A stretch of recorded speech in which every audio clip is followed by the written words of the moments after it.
भारतीय जनता पार्टीच्या प्रत्येक कार्यकर्त्याला हा एक मोठा आनंदाचा क्षण आहे. किंबहुना महाराष्ट्रातल्याही जनतेला हा आनंदाचाच क्षण असणार आहे. खरं म्हणजे ज्या राजकीय संस्कृतीच्या माध्यमातून देवेंद्रजी पुढे आले आणि 2.5 वर्षापूर्वी ज्या खिलाडू वृत्तीने त्यांनी जो निर्णय वरिष्ठांनी घेतला तो स्वीकारला आणि कुठेही असा त्यांच्या चेहऱ्यावर असा कुठलाही भाव न ठेवता एकीच्या भावनेने आणि संघटना शरण या भावनेने त्यांनी तेवढ्याच जोमाने काम केलं आणि त्याचाच हा सगळा परिपाक जो आहे तो त्याचा आपल्याला जो निर्णय मिळाला आणि महायुतीच्या नेत्यांनी ज्या पद्धतीने योजना ज्या पद्धतीने काम केलं, जनतेने अक्षरशः उचलून धरलं. जनतेने विकासाला मत दिलं, पुढच्या निरनिराळ्या महाराष्ट्राच्या वाटचालीकरता गतिमान होण्याकरता मत दिलं आणि आज हा एक आनंदाचा क्षण निश्चितपणे आहे. सर, 2014ची पुनरावृत्ती होती, म्हणजे पुन्हा एकदा देवेंद्र फडणवीस मुख्यमंत्री होत आहेत. कशा प्रकारे भारतीय जनता पार्टीची आता वाटचाल असणार आहे, कशा प्रकारे मंत्रिमंडळ वाटप होणार आहे, कारण तुम्ही आता तिसऱ्या टर्मच्या आमदार आहे. आता ही वाटचाल किंवा मंत्रिमंडळ हा विषय काही माझा नाही. हा एकतर आमच्या दिल्लीतल्या वरिष्ठ नेत्यांचा आहे आणि महायुती आणि भारतीय जनता पार्टीच्या आमच्या नेत्यांचा आहे. पण निश्चितपणे मला खात्री आहे की सर्व समावेशक अशा प्रकारचीच ही मंत्रिमंडळाची वाटचाल असेल आणि जनहिताचे निर्णय घेणारं असं भरभक्कम आणि कार्यक्षम अशा प्रकारचं सरकार आणि मंत्रिमंडळ निश्चितपणे येईल. गृह खात्याकडे देखील अनेकांची मागणी आहे की गेल्या वेळेला जर पाहिलं तर गृह खातं हे फडणवीसांकडे होतं. आता मुख्यमंत्री एकनाथ शिंदे जे आहेत ते मागणी करतायत गृह खात्यासाठी. आता हे तर चॅनलवरच आपण बघतोय सगळं आणि चॅनल निरनिराळ्या प्रकारची सूत्रांची माहिती म्हणून देत असते. आता आम्हाला प्रत्यक्ष याच्यातलं खरं खोटं काहीच माहिती नाहीये, त्याच्यामुळे यावर मी काही भाष्य करणं आणि मागणी ही होतच असते. पालकमंत्र्यांसंदर्भात पाहायला गेलं तर तुमचं नाव येते, संजय केळकर असतील, किसन कथोरे असतील, रवींद्र चव्हाण असतील अशांची नावं येतात. कारण मागच्या टर्मला जे पालकमंत्री होते ते ठाण्याचे होते, त्यामुळे ठाण्याचा पालकमंत्री असावा असे सर्वसामान्यांची इच्छा नाही. ही स्वाभाविक असतं की कुठल्याही जिल्ह्यात, केवळ ठाणे जिल्हा नाही, महाराष्ट्र ही जनतेलाही वाटत असतं, कार्यकर्त्यांनाही वाटतं की इथलाच पालकमंत्री असावा की जो आपल्याला अवेलेबल असतो आणि त्याच्यामध्ये काही चूक नाही. ही मागणी जी आहे त्याच्यामध्ये कुठल्याही प्रकारचं मला काही ही स्वाभाविक मागणी आहे. खरं म्हणजे सर, सांस्कृतिक मंत्रिपद तुमच्याकडे दिलं, जबाबदारी दिली तर कशी करू शकतात? कारण कार्यकर्त्याची मागणी आहे की तुम्ही आतापर्यंत विद्यार्थी असतील, इतर संस्था असतील, तुम्ही नाटकांमध्ये सुद्धा काम केलेलं, सांस्कृतिक क्षेत्रात तुमचा हातखंड आहे, त्यामुळे सांस्कृतिक मंत्री मिळावं असं कार्यकर्त्यांची इच्छा आहे. हो, आता कार्यकर्त्यांची निरनिराळी इच्छा आहे.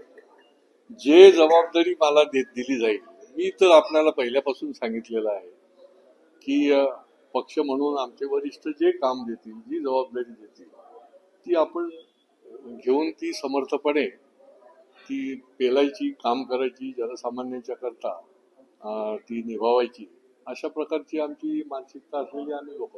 सर, मतदान शेवटच्या एका तासात जास्त प्रमाण झालं, 60% झालं असं आता विरोधक म्हणतात. नाना पटोले असं म्हणतात की एवढी टक्केवारी वाढलीच कशी? कोर्टात देखील जाणार आहे, त्यामुळे कोर्टात गेलेले बॅलेटवरती निवडणुका घ्या आणि पुन्हा बॅलेटची तपासणी केला असं.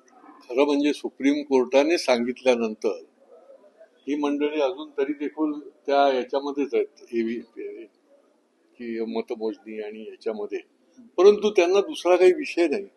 खरं म्हणजे त्यांनी परीक्षण करायला पाहिजे, आत्मपरीक्षण, की खोटे नॅरेटिव्ह सारखे वापरले तर काय फटका बसतो, तर ते सोडून निरनिराळ्या प्रकारच्या कुरापती काढण्याचं काम आहे. पण त्यांचा अधिकार आहे, त्याच्यामुळे त्यांनी तो बोलत राहावं. तेवढंच जनतेचा जो आहे तो रोष जो आहे तो त्यांना पुढच्या काळामध्ये तरी देखील बघायला मिळत राहील. सर, लोकसभा युतीत निवडणुका लढवल्या गेल्या, विधानसभा महायुतीत लढवल्या गेल्या, परंतु महापालिकेला जे आहे इंडिव्हिज्युअल लढवण्याची जी आहे तयारी आहे का आणि कशा प्रकारे ती तयारी आहे? नाही, हा निर्णय तर त्या वेळेला, ज्या वेळेला या निवडणुका लागतील त्यावेळेलाच होईल. परंतु आतापर्यंतचा जर इतिहास तुम्ही पण बघितला तर निरनिळ्या प्रकारे लढल्या जातात. काही वेळा आता विधानसभा देखील ना 14ला तर युती विना निवडणूक विधानसभेची पण झाली. महापालिका, नगरपालिका आणि जिल्हा परिषद वगैरे जे आहे ते त्या ठिकाणचं कसं काय वास्तव आहे त्याच्याप्रमाणे निवडणुका त्या ठिकाणच्या लोक निर्णय घेत असतात. आता याच्यावर काही भाष्य करू पण नाही शकत. तर स्ट्राईक रेट वाढत चाललेला आहे भाजपचा 9च्या 9 ठिकाणी आलेले आहे आणि मात्र शिंदेचे 7 तरी 6 जण आले. त्यामुळे स्ट्राईक रेट वाढल्यामुळे महापालिकेमध्ये येणाऱ्या काळात महापौर असेल या पालकमंत्री असेल आग्रही मागणी आता सगळीकडे होताना दिसते. नाही, ती मागणी मी आपल्याला बोलल्याप्रमाणे की त्या पक्षाच्या कार्यकर्त्यांची असतेच, परंतु एका ठिकाणचा स्ट्राईक रेट वाढला आणि ते दुसरं राजकारणामध्ये शेवटी असं काही 2+2 4 झाले. आता लोकसभेला त्यांचा वाढला, त्याच्यामुळे त्यांचे खोटे नॅरेटिव्ह चालले म्हणून तेच वापरत गेले. नंतर आले 0, त्यांचा स्ट्राईक रेट अगदी खालती आला. त्याच्यामुळे प्रत्येक निवडणुकीत भारतीय जनता पार्टी म्हणून आम्ही शेवटी ही संघटन शक्तीचं काम जे आहे ते आम्ही सातत्याने करत राहतो आणि त्याचा निवडणुकीमध्ये देखील मोठा फायदा होत असतो. त्यामुळे पुढच्या काळामध्ये तो कसा वाढेल हे देखील आम्ही संघटना म्हणून बघतच राहतो. संघटनेचं काम सुरू आतापासून झालेलं आहे, नोंदणी सुरू झालेली आहे. कशा प्रकारची नोंदणी असणार आहे? बघा, भारतीय जनता पार्टी ही जगातली सर्वात मोठी संघटना आहे की ज्याचे करोडो म्हणजे मागच्या वेळेला 14 कोटी सदस्य प्राथमिक सदस्य होते आणि आमचा हा कटाक्ष असतो आपापल्या जिल्ह्यामध्ये, आपापल्या मंडळामध्ये, आपापल्या विधानसभा क्षेत्र, आपापल्या बूथवर. जसा आम्ही भाई म्हणतात की मेरा बूथ सबसे मजबूत, तर ही देखील सदस्य संख्या जी आहे प्राथमिक सदस्याची ही वाढण्याच्या दृष्टीने लगेच आमचं संघटना जी आहे, आमचं सैन्य जे आहे ते लगेच कामाला लागलेलं आहे.